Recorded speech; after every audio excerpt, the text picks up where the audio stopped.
সমস্যা নাই। আমি কিছু বলছিলাম সে তুই তোমার বাসায় যাও।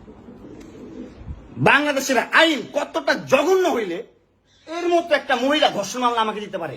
50 বছরের একটা মহিলা আমাকে ধর্ষণ মামলা দিচ্ছে। তাকে কিভাবে ধর্ষণ হয়? তোকে কিভাবে ধর্ষণ হয়? সেটা তুই কোর্টে যে প্রমাণ করিস। কোর্ট তো তোর কি না, তোর বাপের না কোর্ট? তোর বাপ আর্মিতে, তোর ভাই আর্মিতে, তোর জামাই আর্মিতে, তোর দুইটা জামাই আর্মিতে। তোর তো আইন কি না? আর আমরা তো গরিব মানুষ, আমাদের তো সময় নাই, আমাদের তো এই সমাজে কোনো ছাই নাই। আমরা তো সমাজের ময়লা আবর্জনা, আমরা এই সমাজে।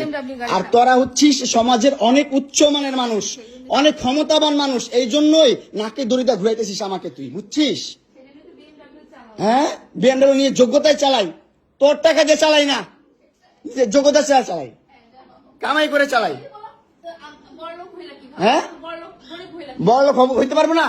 কোথাও লেখা আছে গরিবরা বিএমডব্লিউ চাইতে পারবে না, গরিবরা বড়লোক হতে পারবে না? কোথাও লেখা আছে?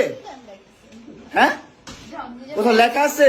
নাহলে ওই মেয়েদের বাসায় যাও, নাহলে নরসিংদী যাও, যেখানে যাচ্ছিলে সেখানে যাও। তোমার কাপড় চোপড় নিবা? অবশ্যই নিবো। দাও, ব্যাক করে দাও।